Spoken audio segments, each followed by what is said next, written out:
He aquí la Santa Iglesia Romana. Durante siglos ha deslumbrado al mundo con la suntuosidad de sus ritos y la opulencia de su arte y arquitectura. En el nombre de Jesús, que nació en un pesebre, congrega hoy a 1.200 millones de católicos en todo el mundo. La Iglesia Católica del siglo XXI es una potencia económica mundial. Emplea a millones de personas, posee una gran cantidad de bienes inmuebles y lleva a cabo inversiones a escala global. Pero la riqueza de la Iglesia nunca ha sido algo ajeno a la controversia. Me llamo John Dickey y soy profesor de historia. Estoy investigando a fondo las finanzas eclesiales. Una aventura que me va a llevar a recorrer 2 continentes y a visitar unos cuantos lugares inesperados.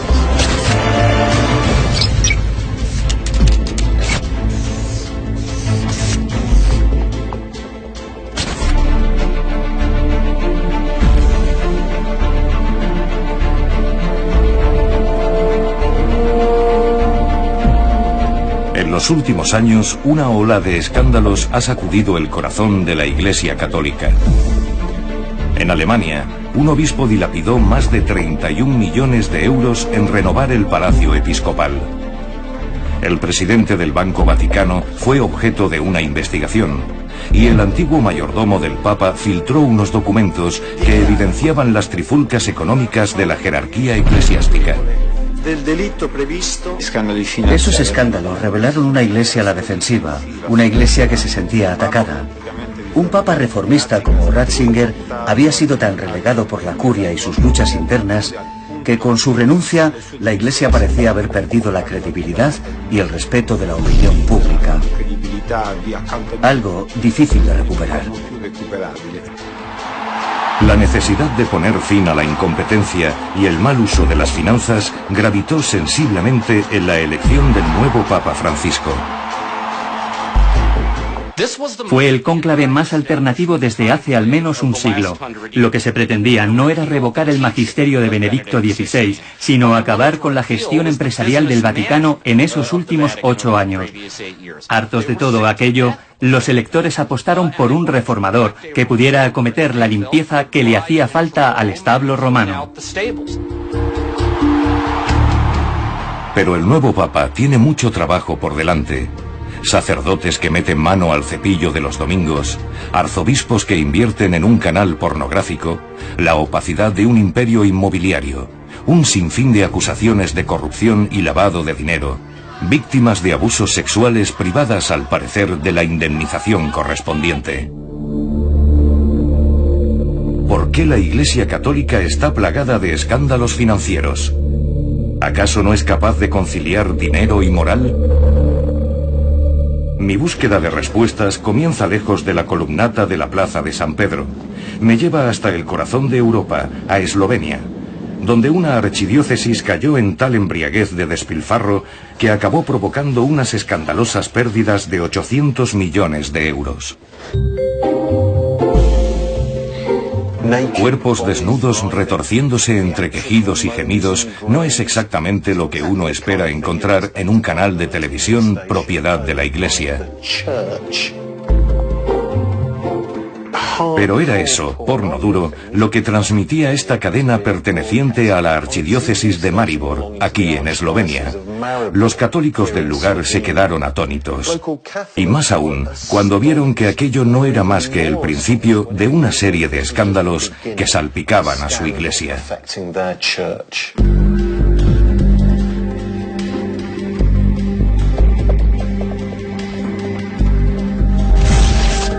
Balance: 3 obispos apartados de sus puestos, un sacerdote desterrado a un monasterio austríaco y una diócesis al borde de la bancarrota. Y no es más que el amargo final de una historia que comenzó en 1991, cuando el país se liberó del comunismo y logró su independencia. En Maribor, la Iglesia abrazó entonces el capitalismo y cayó en una imprudente espiral de inversiones.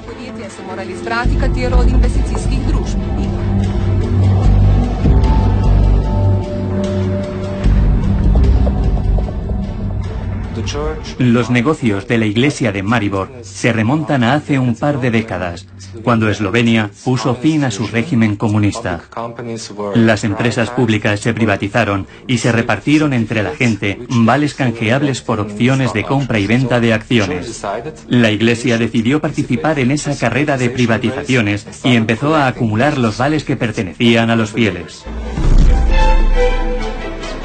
La iglesia de Maribor, en un intento por recuperar la influencia que había perdido en Eslovenia durante la etapa comunista, trató de emular a Italia y a Austria con la creación de escuelas católicas.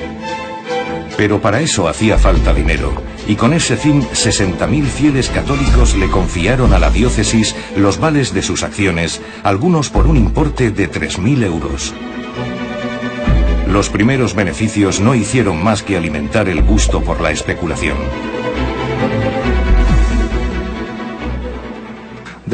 Se hicieron con potentes empresas del sector químico, de la prensa y las telecomunicaciones. No solo en Eslovenia, también en el extranjero, invirtieron en grandes proyectos inmobiliarios y de construcción, todos de muy alto riesgo. La iglesia articuló dos fondos de inversión, Sbon 1 y Sbon 2, o lo que es lo mismo, Campana 1 y Campana 2. A través de ellos pudo adquirir un puerto en Croacia, un matadero en Argentina y acciones en la industria del petróleo y el titanio. Sus objetivos estratégicos relacionados con las inversiones financieras iban a acabar desempeñando un papel crucial en la política económica del gobierno esloveno. Ya se sabe aquello de que un hombre con dinero puede comprar a un hombre con poder.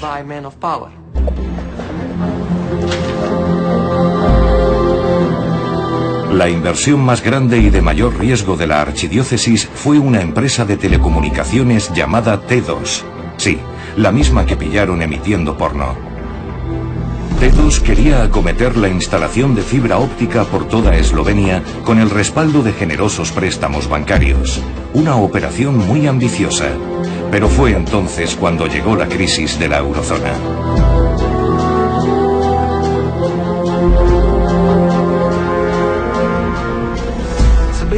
Lo que hicieron básicamente fue meterse en una inversión a muy largo plazo, financiada con préstamos a corto plazo. Es increíble que lograran tal cantidad de préstamos. Yo entré en el Consejo de Supervisión del banco más importante de Eslovenia y mi impresión fue que la combinación de contactos e influencia política era fundamental a la hora de conseguir fondos financieros a gran escala. Cuando estalló la crisis, la reserva de divisas para la banca eslovena por parte de todo el mercado exterior se cerró por completo. La quiebra era inevitable. El crack de Campana 1 y Campana 2 supuso para la iglesia de Maribor prácticamente la ruina. Resulta que el cerebro que había detrás de estos planes desastrosos tenía poca experiencia en los negocios. Se trataba del sacerdote y tesorero de la archidiócesis Mirko Krasovec. Creo que la incompetencia de los funcionarios de alto rango de la Iglesia puede ofrecer, sin duda, una explicación parcial de por qué pasó aquello, lo que incluye la responsabilidad de todos, desde los propietarios hasta los arrendadores.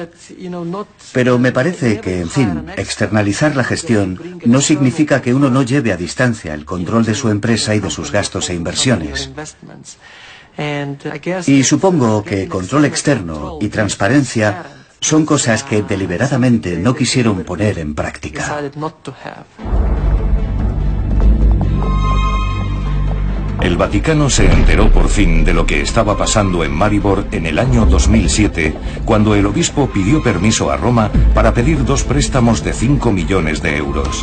Así y todo, el Papa Benedicto tardó otros 3 años en tomar cartas en el asunto. Se expulsó al arzobispo y a su tesorero mientras enviaban al padre Lojzef Zvikol a poner orden. La iglesia de Maribor atraviesa un momento sumamente delicado. Sí, la iglesia de Maribor no va a tener más financiación que la que le den sus fieles. Pasará apuros, porque aunque no tenga recursos económicos, no va a dejar de ejercer su labor pastoral. Será una iglesia con una gran dependencia de su feligresía y al mismo tiempo al servicio de ella.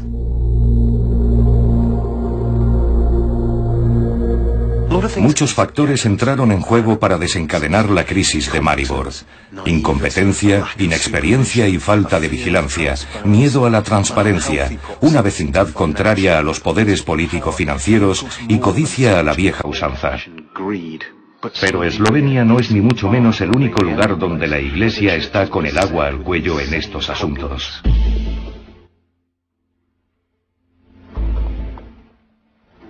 Poseer más y más y más conduce a la idolatría. Destruye la relación con el otro.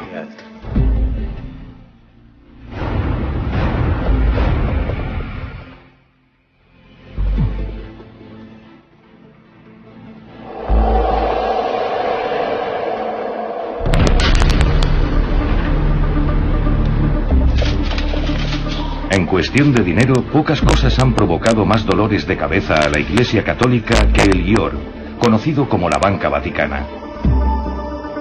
El arresto de un clérigo en junio de 2013 puso en evidencia una vez más las fallas de esta controvertida institución. Desde su creación en 1942, el Banco del Vaticano ha hecho de paraíso fiscal en el mismo corazón de Roma. Este último episodio es solo un reflejo de sus vínculos con asesinos y hombres de negocios turbios. El protagonista de esta historia es un cura, Nunzio Scarano, aunque aquí se le conoce como el Padre 500 euros. Aquí es donde vive Monseñor Scarano, en Salerno, a 50 kilómetros al sur de Nápoles. Angela Capetta es una periodista local que ha cubierto el caso desde el primer día. ¿Por qué lo llaman Padre 500 euros? A Scarano lo llaman así porque solía salir con billetes de 500 euros en el bolsillo. El Padre 500 euros, de 61 años, es un antiguo empleado de banca. Se ordenó sacerdote y acabó trabajando en la administración vaticana. Le encantaba salir con ricos y famosos. En junio de 2013 fue arrestado en Suiza tratando de evadir 20 millones de euros en un avión privado. En enero de este año, a Monseñor Scarano lo acusaron de nuevo, esta vez por blanquear dinero de sus cuentas en el Banco Vaticano. ¿Cómo nace la investigación?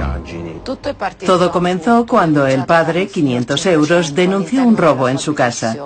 Se supo entonces que albergaba allí cuadros de gran valor, un Chagall, un molde del crucifijo de Bernini, todo por un valor estimado en torno a los 5 o 6 millones de euros.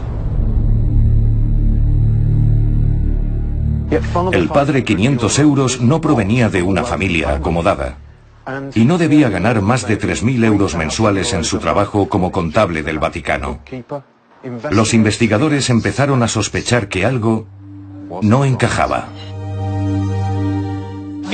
Hemos descubierto que hay un entramado de empresas fantasma, algunas verdaderamente fantasmas, en tanto que no tenemos noticia de ellas. Otras son más bien paraísos fiscales en el extranjero y no hay forma legal de localizarlas. Hemos descubierto transferencias emitidas con regularidad que no pueden ser consideradas donaciones, aunque trataban de pasar por tales. El total asciende a unos 6,5 millones de euros. La investigación repasó las cuentas de Monseñor Scarano en el Banco Vaticano. En una de ellas, llamada Fondo para los Ancianos, descubrieron millones de euros en supuestas donaciones, con movimientos de entrada y salida a lo largo de una década. Pero no parecía que ese dinero acabara llegando a los abuelitos de Salerno. Monseñor Scarano recibía un montón de dinero, millones de euros, de una familia de armadores, los D'Amicos, que es también de Salerno, y tiene sucursales por todo el mundo. La mayor parte del dinero que le llegaba a Scarano provenía de empresas situadas en el extranjero y era reintroducido en Italia a través de la Banca Vaticana.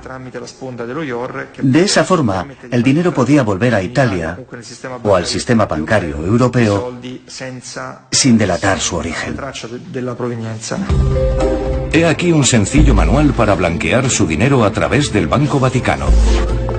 Lo primero, encuentre un amigo que tenga permiso para abrir una cuenta allí.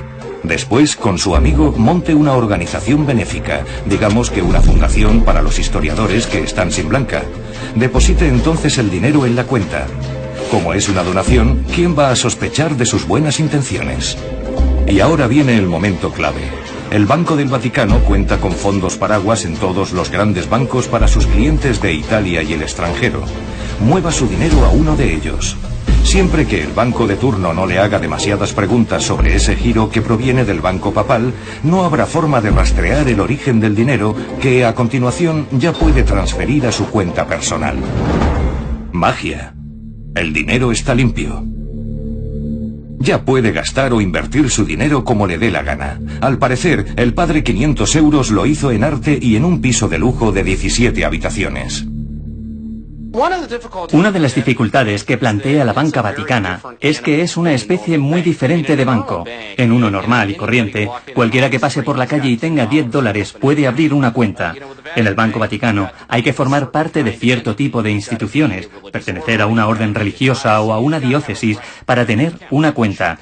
Tras esa criba, el cliente se encuentra con un trato muy familiar. Ya eres uno de los nuestros.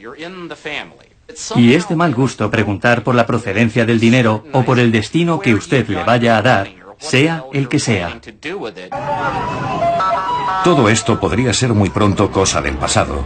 Desde el 11S, las vías que utiliza el terrorismo para financiarse ha hecho que la lucha contra el blanqueo de dinero sea una prioridad a escala mundial.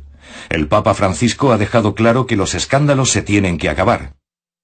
Tras la detención de Scarano, vino la dimisión del director y el subdirector del Banco Vaticano. Así que la Banca Vaticana está en vías de renovación. Fue Benedicto XVI el que empezó a cambiar las cosas allá por 2010. Durante su papado, el Vaticano conoció la primera ley antiblanqueo de dinero, creó también un organismo de control financiero y antes de su renuncia nombró un nuevo presidente del banco que empezó a hacer un seguimiento de las cuentas. Como resultado, más de un centenar de operaciones sospechosas salió a la luz en 2013, al tiempo que los titulares de las cuentas recibían un cuestionario muy particular. Lo que quiere saber la Banca Vaticana es de dónde procede el dinero. Y esto no es algo que se reciba con agrado. Me refiero a que hay algunos clientes de toda la vida, cardenales incluidos, a los que les ha ofendido muchísimo que el banco quiera saber dónde tienen su dinero y lo que hacen con él. Uno de los puntos oscuros es sin duda el de las fundaciones religiosas, ya que pueden ejercer de tapadera y ocultar flujos de dinero y una serie de objetivos espurios. Puede haber incluso fundaciones religiosas totalmente falsas.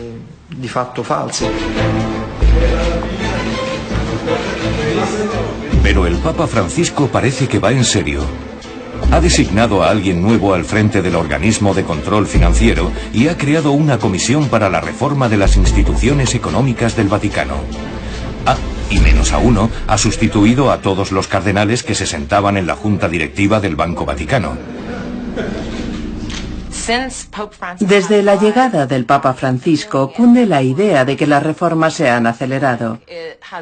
La Banca Vaticana ha creado una página web donde van a publicar un informe anual como cualquier otra institución financiera. Es la primera vez que conocemos las cifras, que de verdad vemos a dónde va el dinero.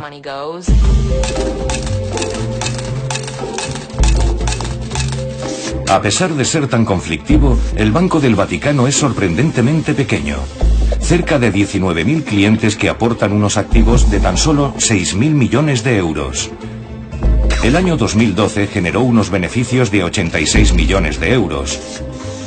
Pero es el destino de sus ganancias lo que pone de manifiesto la importancia que tiene en el presupuesto de la Santa Sede, en otras palabras, en el papado. 2012 suministró a su santidad 55 millones de euros, una cantidad que cubre el 20% del presupuesto de la curia romana. De alguna manera podríamos decir que son esas contribuciones de la banca lo que mantiene con vida al Vaticano en sí y a su gobierno.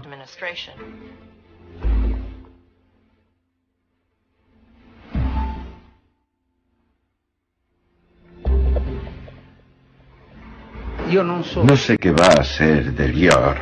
Hay quien dice que sería mejor que fuera un banco. Otros que mejor que fuera una fundación.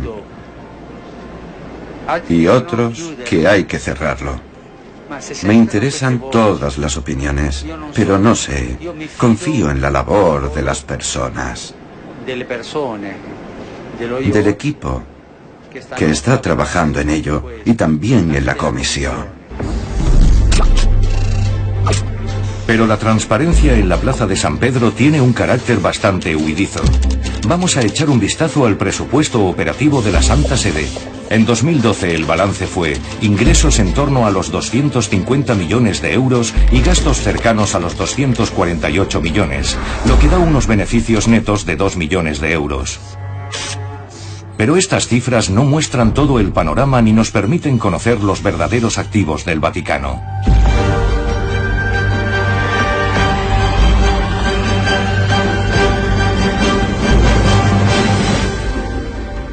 Cuando la gente piensa en las riquezas del Vaticano, lo primero que se le viene a la cabeza son los tesoros artísticos y arquitectónicos. Pero la Capilla Sixtina y todo el conjunto de esculturas y pinturas de los museos vaticanos no se pueden vender. Lo que de verdad hace al Papa multimillonario es algo mucho más prosaico: el ladrillo y el cemento.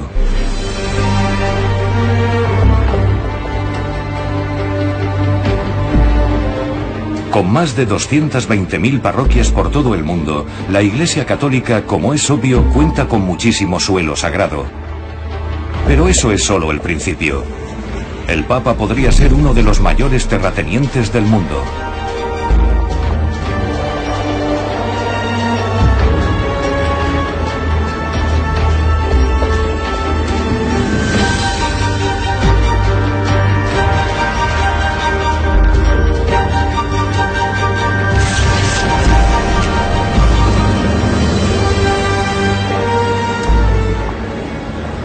Londres es un imán para la inversión extranjera en bienes raíces, pero nadie esperaría encontrar a la Iglesia Católica entre los especuladores.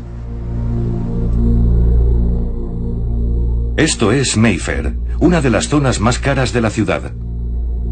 El edificio que estoy mirando se compró en el año 2006 por 15 millones de libras.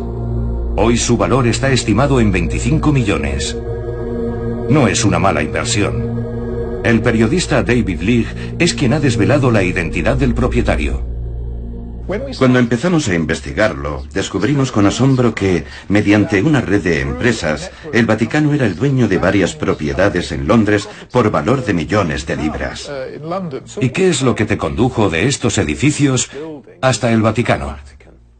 Lo que encontramos fue que estaban registrados a nombre de una empresa llamada Growlux. Cuando consultamos otra vez los datos del registro, resultó que Growlux, a través de una empresa intermediaria con sede en Nueva York, estaba vinculada a su vez con una compañía suiza de nombre Profima. ¿Y qué nos puedes contar de Profima? ¿A qué se dedica?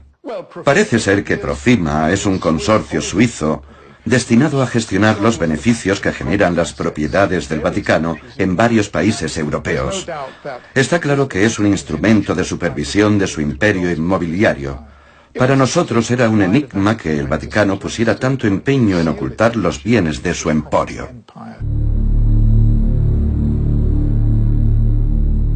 La respuesta está en estos documentos de la Segunda Guerra Mundial.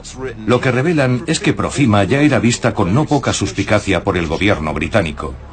Se consideraba una simple tapadera para ocultar al verdadero donante de ese dinero, que no era otro que un país enemigo, la Italia fascista.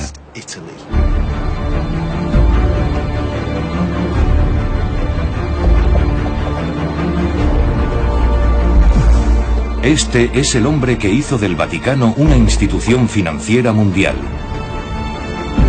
Benito Mussolini.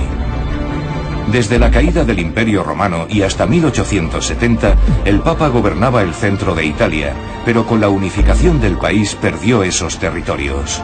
En 1929, en los pactos de Letrán, el duce compensó al Vaticano por los enclaves perdidos con una suma ingente de dinero, el equivalente en la actualidad a 1.000 millones y medio de euros.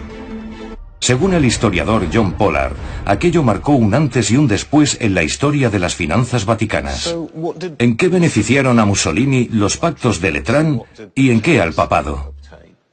Mussolini consiguió un gran acuerdo, que el Vaticano reconociese esa nueva Italia, lo que significa que ya no iba a tener ninguna oposición de la curia a su régimen fascista.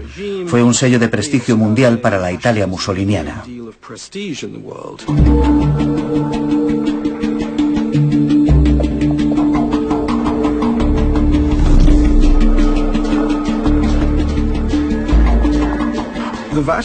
El Vaticano tenía ahora su propio terreno, soberano e independiente, y un montón de dinero con el que invertir y lograr también la emancipación económica.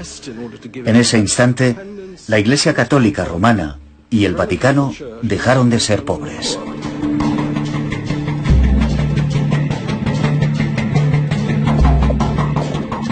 El Vaticano tuvo mucha suerte al dar con un tipo como el banquero milanés Bernardino Nogara, un brillante asesor financiero.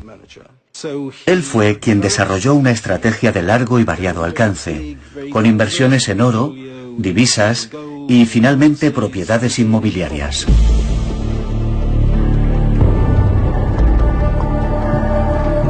El Vaticano se convirtió en un gigante del sector a escala global. Pero es en Roma donde su santidad cuenta con un increíble patrimonio. Maurizio Turco se propuso averiguar hasta qué punto y lo hizo impulsado por un tesón que habría puesto a prueba la paciencia del santo Job. Ingenuos de nosotros, nos pensábamos que podíamos pedir el código de registro asignado a cada institución religiosa para obtener la lista de sus propiedades. Pero, ¿qué va? Así que empezamos a hacer una serie de rastreos jugando con nombres de santos, órdenes religiosas y cosas por el estilo. Utilizamos 3.000 términos de búsqueda.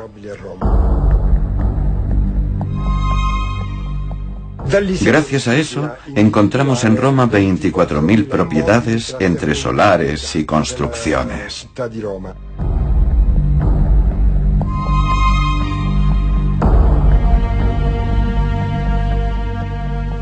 ¿Por qué tanto secretismo? Porque por cada bien inmueble habría que abonar un impuesto, precisamente el impuesto sobre bienes inmuebles. Durante muchos años, los bienes que son propiedad de instituciones religiosas han estado exentos del pago de impuestos, sin que importase el tipo de actividad que desarrollaran, es decir, por un mero concepto de propiedad. Si el inmueble era propiedad de la Iglesia, no pagaba impuestos, aunque llevara a cabo una labor comercial. A un restaurante que perteneciese a una institución religiosa, solo le hacía falta una capilla en su interior para eludir el pago.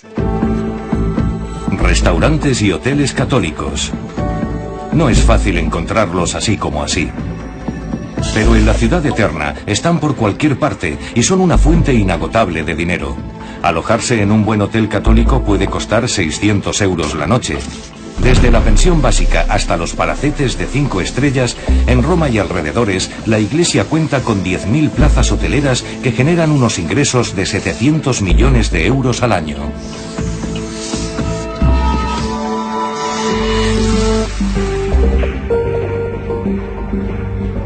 Los bienes raíces generan beneficios, claro está. Pero en Italia, como en otros lugares, pueden ser también un formidable instrumento de poder, ya que sirven para crear vínculos. Por un lado, entre los propios clérigos, y por otro, con los personajes más influyentes del Estado.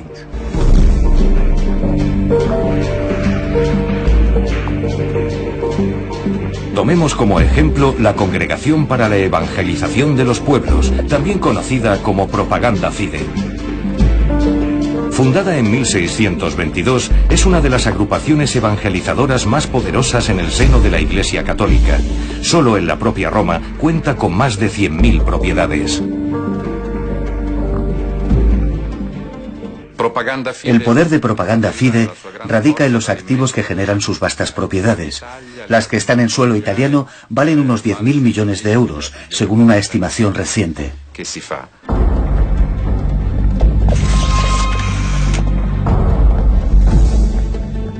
En 2010 nos enteramos de que los inmuebles de Propaganda Fide venían siendo alquilados a bajo precio a políticos, funcionarios públicos, directivos de empresas públicas y privadas, como una moneda de cambio. El negocio derivado de la venta de uno de los edificios de Propaganda Fide atrajo la atención de los investigadores. Se descubrió así que uno de los ministros del gobierno de Silvio Berlusconi estaba involucrado. El fiscal Sergio Sotani dirigió la investigación.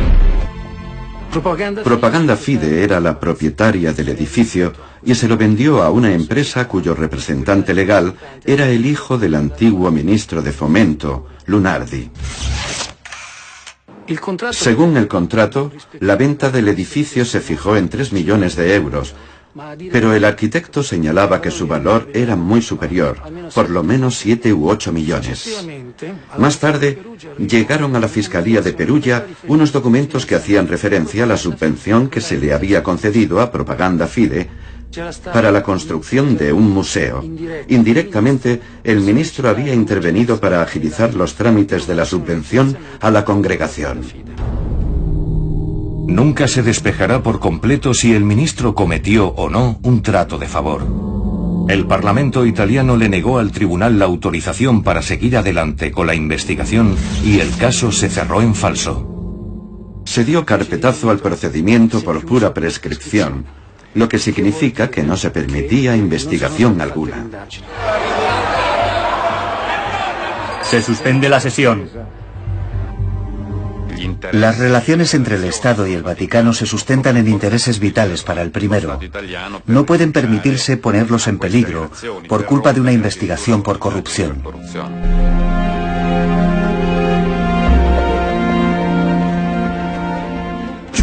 Judas empezó siendo un avaro pecador y acabó corrompido. ¿Cuánto mal hacen los corruptos en la comunidad cristiana? Pecadores sí, corruptos no.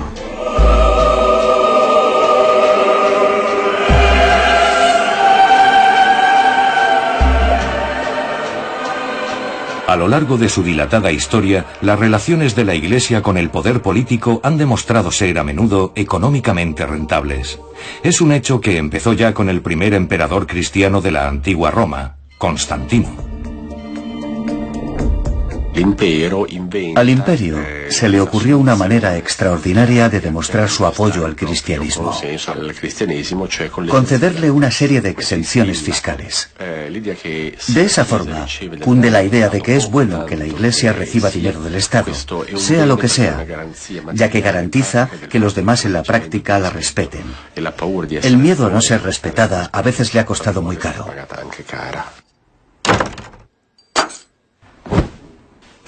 Las problemáticas relaciones de la Iglesia con el dinero trajeron consigo que en el pasado se removieran los cimientos del cristianismo. A comienzos del siglo XVI, el Papa León X decidió otorgar una especie de billete de primera clase hacia el paraíso a cualquier pecador que contribuyese a sufragar la construcción de la Basílica de San Pedro. Fue esa venta de indulgencias lo que desencadenó la ira de Martín Lutero y el consiguiente nacimiento del protestantismo.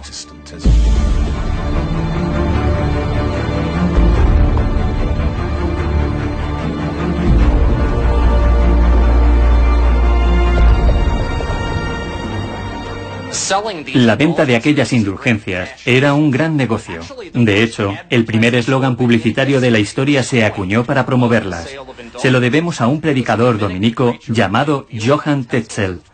En el siglo XII, Tetzel pregonaba: cuando en el cofre la moneda suena, el alma en purgatorio ya no pena. Y con ese ripio cosechó gran éxito y no poco dinero. En la psicología católica sigue muy asentada la idea de que una de las maneras de estar en paz con Dios es financiando a la Iglesia.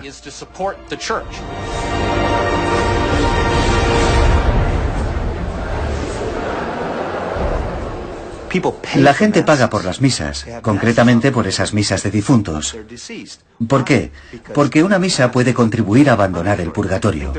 Es una mentalidad común entre gente mayor como mi abuela, de 93 años, que en vez de tarjetas navideñas, manda cartas a las amigas para decirles que va a encargar una misa para sus maridos.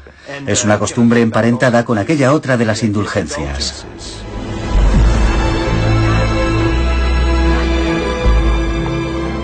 La colecta de los domingos es una tradición tan antigua como el propio cristianismo, y también es algo fundamental para las arcas de la Iglesia.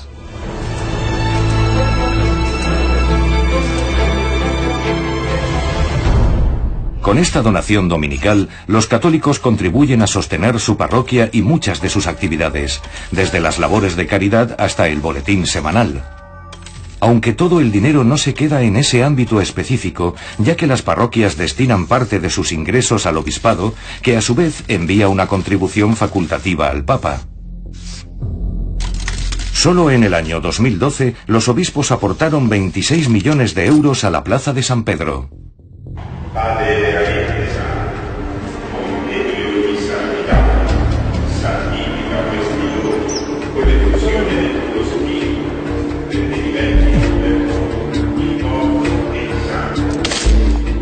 Pero el dinero que los feligreses dejan en el cepillo no siempre acaba donde se supone que debería ir.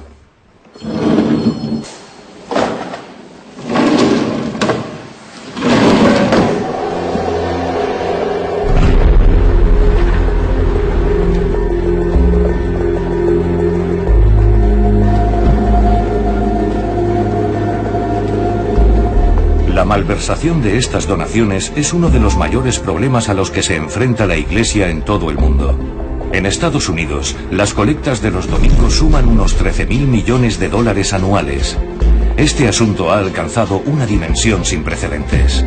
Chuck Zeck coordina un máster en Administración Eclesiástica en la Universidad de Villanova. Nos citamos en un aula.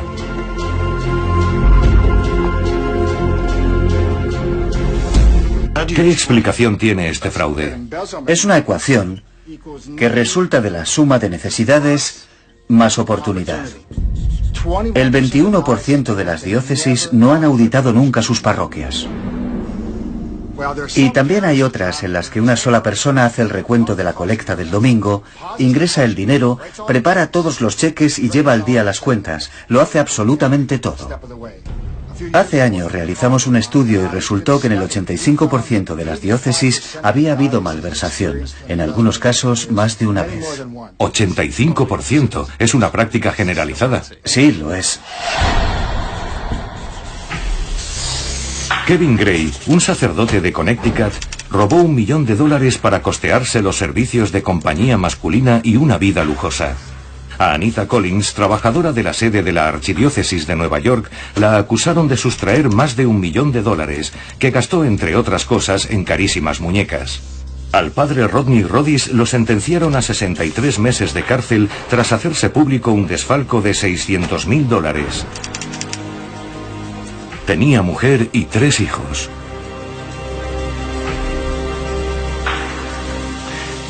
¿Quién iba a pensar que un cura podía robarle a la iglesia o que una empleada laica cometiera un desfalco? Es evidente que no hay esos controles financieros tan comunes en los negocios. Más que ignorancia sobre los principios que rigen una buena gestión, a mí esto me parece que es no conocer la naturaleza humana. Si seguimos el camino de la riqueza, si seguimos el camino de la vanidad, nos convertimos en lobos, no en pastores. Rezad por esto. Si hablamos de dinero, la Iglesia es una de las instituciones más descuidadas y descentralizadas del mundo. En parte, esto se debe al mandato canónico, según el cual las decisiones en materia económica no deben ser tomadas por la autoridad central, sino en ámbitos locales. La Iglesia está dirigida por grandes expertos en teología y liturgia, pero con unas nociones financieras, por lo común, muy elementales. Francamente, ni siquiera saben qué preguntas hay que hacerse, y mucho menos cómo obtener las respuestas.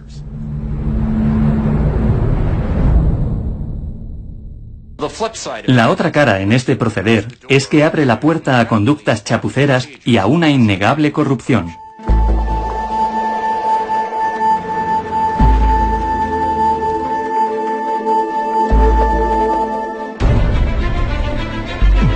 Hay de hecho en la Iglesia Católica estadounidense dinero de sobra como para tentar al santoral. La Archidiócesis de Chicago en 2012 arrojó un saldo positivo de 3.100 millones de dólares. Una cifra espeluznante. Aquel mismo año, la Archidiócesis de Colonia, la más rica de toda Alemania, reportó unos beneficios de 166 millones de euros, alrededor de un 5% del total de su prima americana. La mayor parte del dinero atribuido a la Iglesia Católica estadounidense lo hallamos en lo que podríamos denominar la extraiglesia. Todos esos grupos que son católicos, pero que no dependen directamente de los obispos.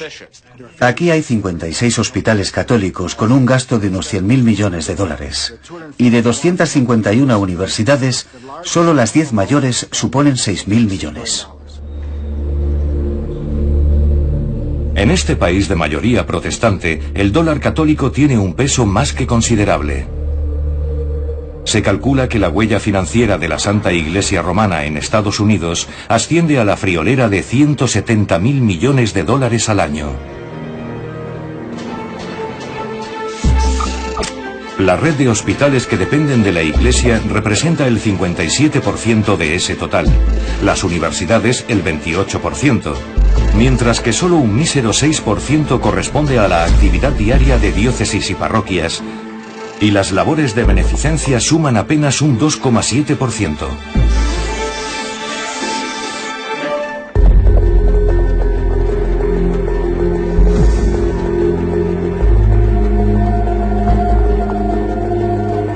Si fuera una corporación, la Iglesia Católica en Estados Unidos ocuparía un puesto entre las 20 primeras, a la altura de otras empresas como General Motors o Apple.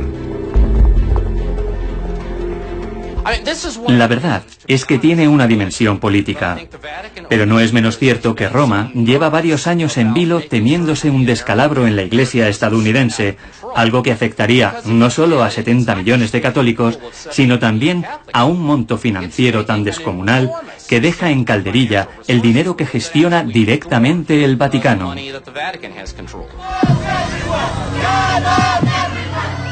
Pero la Iglesia Católica estadounidense sufrió ese descalabro cuando estalló el mayor escándalo de su historia: el encubrimiento de miles de casos de abusos sexuales a niños por parte de sacerdotes en todo el país. Hay curas que violan a niños. Hemos venido a denunciarlo. Los estragos que causaron a las víctimas y también a la propia Iglesia y sus arcas son aún visibles. Se cree que entre 1994 y 2012 desembolsó más de 3.000 millones de dólares en compensaciones. La consecuencia directa es que en lo que llevamos de año, 10 diócesis estadounidenses se han declarado en bancarrota. Y algo que sucede cuando se produce una quiebra es que se genera una gran cantidad de papeleo.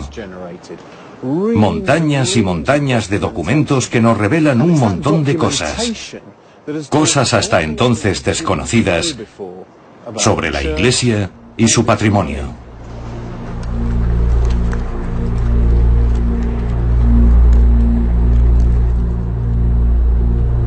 Patrick Wall es un antiguo sacerdote con una perspectiva privilegiada sobre cómo la Iglesia manejó la crisis.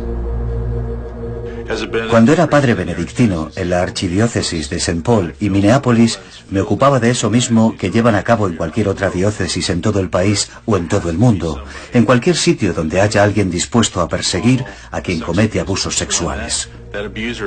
Antes de que salga a la luz, hay que retirar de la circulación al responsable. Luego alguien tiene que poner orden y solucionar el problema. Antes incluso del capítulo de las indemnizaciones, los casos de abuso son un asunto bastante oneroso para la Iglesia, ¿no? Cuando asumí mi puesto en el Consejo de Asuntos Económicos, vi que había una partida del presupuesto destinada a los asuntos de abuso por parte de clérigos y todo lo que lo rodeaba. Me refiero a los curas que tienen que ir a terapia o a aquellos que tienen hijos. El pago se enmascara entre los gastos generales y nadie tiene conocimiento de ello, salvo la gente del archivo diocesano y los sacerdotes que se dedican a negociar esos chanchullos. En tu condición de apagafuegos de la Iglesia, ¿cómo llevaste el capítulo de los abusos sexuales con niños? La quinta vez que me asignaron algo de esto, un caso múltiple de abusos sexuales que salpicaba tanto a profesores seglares como a sacerdotes, entendí la verdadera dimensión del asunto. Es un problema crónico, secular, que se intenta tapar a base de sobornos y no va a terminar jamás. Así que opté por irme. Patrick Wall se hizo entonces abogado y junto a Jeff Anderson han representado ya a más de 1000 víctimas de abusos sexuales. Estos días tienen el foco puesto en Milwaukee, donde 48 clérigos están acusados de este tipo de prácticas.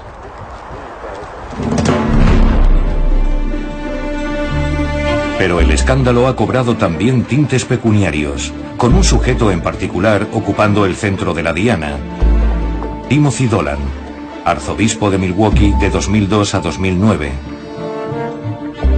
Los abogados le acusan de haber enterrado el dinero de la diócesis para evitar pagar las indemnizaciones a las víctimas. Desde hace más de 2 décadas estamos trabajando con los supervivientes para conseguir que desclasifiquen los archivos secretos. Hace un par de años, el tribunal falló a favor de que se divulgaran. Las 50.000 páginas de documentos que contenían nos revelaron que el arzobispo Dolan obtuvo el permiso del Vaticano para mover casi 60 millones de dólares a una fundación encargada de un cementerio católico. ¿Por qué moverían tal cantidad de dinero a una fundación que ya había sido saneada? El arzobispo Dolan toma esta decisión por una razón muy sencilla: para asegurarse de que él y su diócesis no podrían hacer frente a los pagos a las víctimas supervivientes.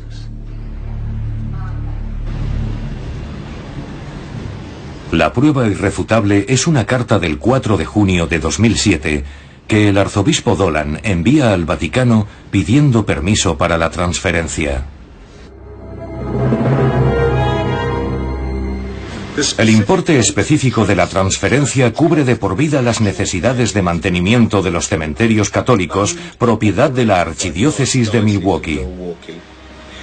La transferencia de estos activos financieros a la fundación conllevaría asimismo el traspaso de obligaciones y condiciones.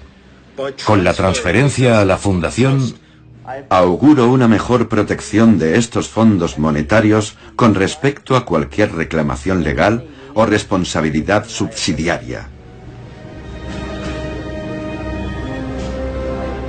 Es evidente que la Iglesia, que tanto bien hace a la comunidad, tiene derecho a proteger su patrimonio.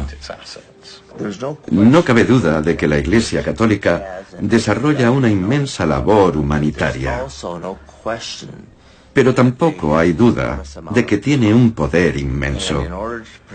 Y para conservarlo, ha cometido y sigue cometiendo todo tipo de tropelías.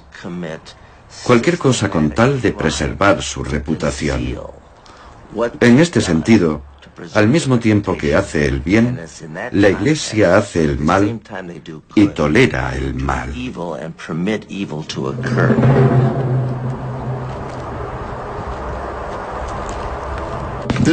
Quiero colocar esta mitra en el Empire State, en el estadio de los Yankees y en la Estatua de la Libertad. El arzobispo Timothy Dolan es hoy el cardenal Dolan de Nueva York, una de las diócesis más adineradas de Estados Unidos. Niega vehementemente todas las acusaciones. Bobadas.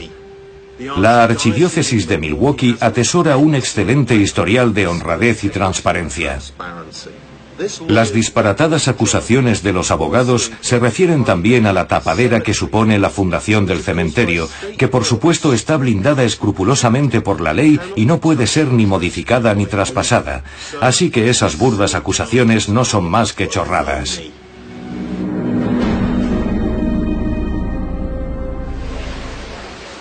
En Milwaukee, las heridas aún están hoy lejos de cerrarse. Cuando era niño, un cura abusó sexualmente de Peter Isley durante más de 2 años. Aquí se han gastado millones de dólares, no solo para encubrir los crímenes, sino también para asegurarse de que ningún superviviente recibe algún tipo de ayuda o compensación por lo que han hecho. 11 millones de dólares en abogados, eso es lo que se han gastado.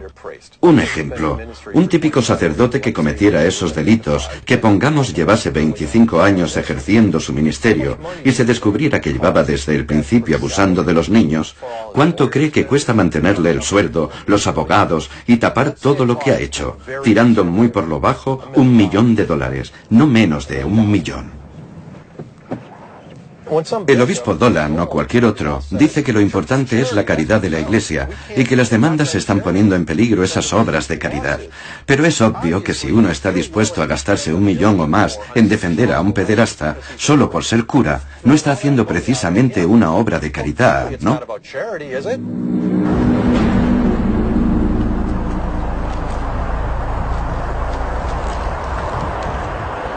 En enero de 2011, la archidiócesis de Milwaukee se declaró en quiebra. Con 575 denuncias de abusos sexuales y unas minutas de más de 11 millones de dólares en abogados, se trata de una de las mayores y más polémicas bancarrotas declaradas por cualquier diócesis estadounidense. La cuestión de la fundación que gestiona el cementerio sigue sin resolverse.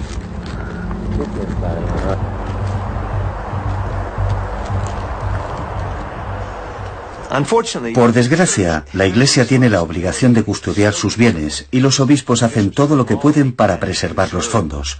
Lo han llevado todo tan lejos que ni siquiera se responsabilizan de la actuación de sus sacerdotes.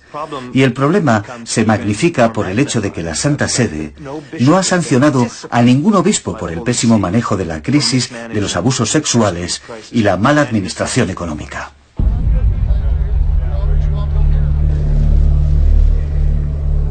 La cuestión de los casos de pederastia ha desencadenado una batalla legal en todos los estados en torno al Estatuto de Limitaciones en la legislación estadounidense. Lo que está en juego es sencillamente dirimir si ha transcurrido demasiado tiempo desde los abusos como para poder abrir un proceso judicial.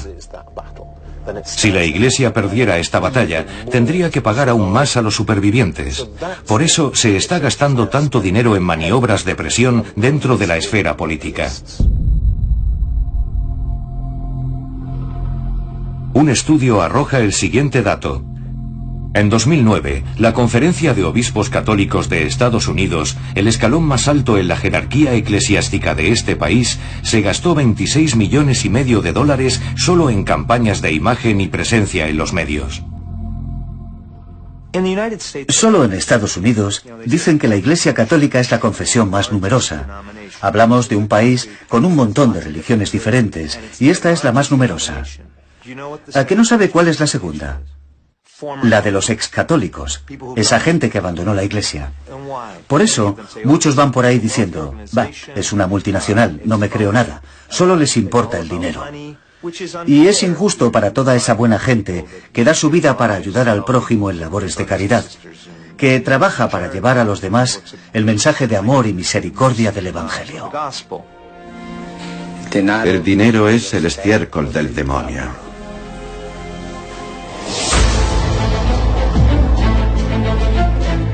Haz el bien, ama a tu prójimo, cuida del pobre y desvalido.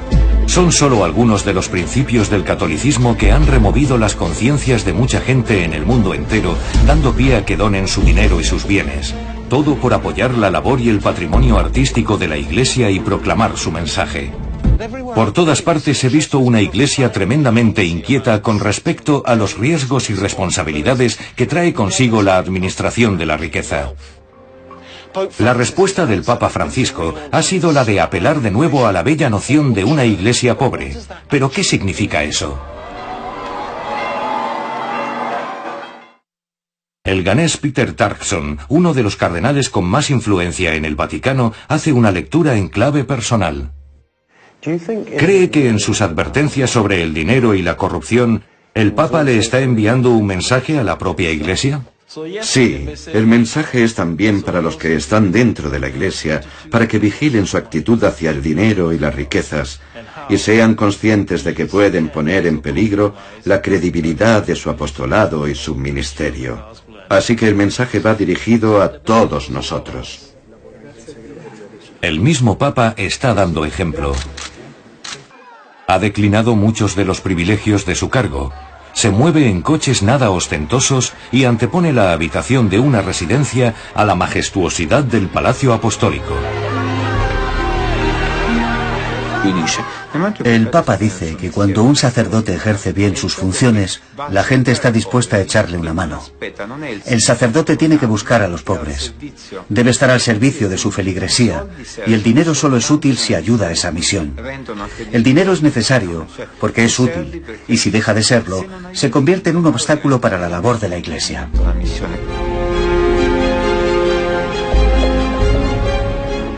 El Papa Francisco es perfectamente consciente de que algunos símbolos de poder de la Iglesia Católica espantan a la gente. Los oros y escarlatas, los encajes, transmiten una idea de privilegio, no de servicio. Por eso, está intentando restarle boato. Y algo está consiguiendo. El otro día, en un restaurante romano, me topé con un cardenal de los de toda la vida, alguien que casi siempre iba luciendo sus mejores galas, y me sorprendió su atuendo tan sobrio. Le pregunté en broma que qué pasaba, y me dijo: tienes que tener en cuenta que con este papa, la sencillez es la nueva moda. La presión para que la Iglesia cambie es acuciante. Los sucesivos escándalos han ido debilitando su autoridad, empañando su reputación y distorsionando su mensaje.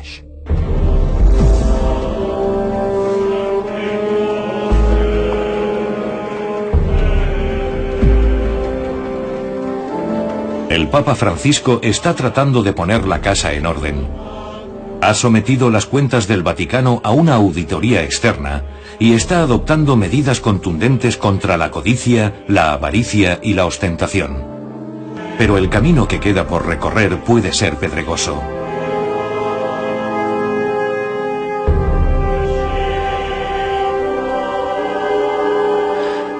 Está claro que las reformas que el Papa Francisco ha emprendido suponen un verdadero desafío.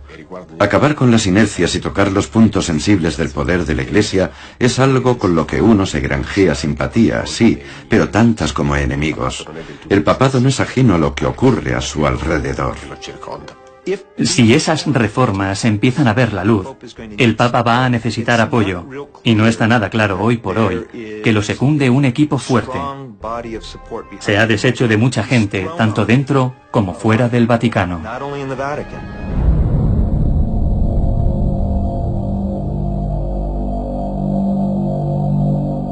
Uno de los fiscales antimafia más importantes de Italia ha sugerido que la vida de Francisco puede estar en peligro.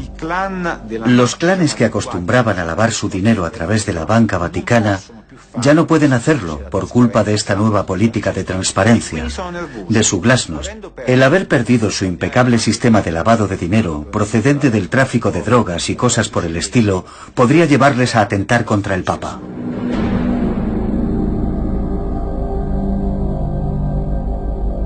La Iglesia tiene 2000 años de antigüedad. Si las reformas de Francisco tienen éxito, veremos cómo hay cosas que cambian más rápido que en cualquier otro momento de su historia. Sin embargo, al final de este viaje, me pregunto si la Iglesia no estará condenada a vivir eternamente en una relación de amor-odio con el dinero. Hace falta dinero para llevar a cabo una labor doctrinal ecuménica, para decir misas y servir a los pobres. Se necesita una solvencia económica. Así pues, la Iglesia tiene que controlar sus recursos de una manera responsable, gestionándolos con transparencia y al mismo tiempo dejar claro que siente una devoción especial por el pobre. Se trata de un equilibrio difícil de mantener cuando se está en forma, y lo cierto es que la Iglesia no siempre lo está. Desde el punto de vista de las relaciones públicas, la promoción de una iglesia pobre es una estrategia sumamente eficaz. De ello dan fe las multitudes que atrae Francisco. Pero reforma es una de esas palabras como amor o esperanza. ¿A quién no le suenan bien? Lo difícil es llevarlas a la práctica. Aun con toda su popularidad, si el Papa Francisco no pone orden en la cuestión monetaria de la Iglesia Católica, su papado pasará sin pena ni gloria.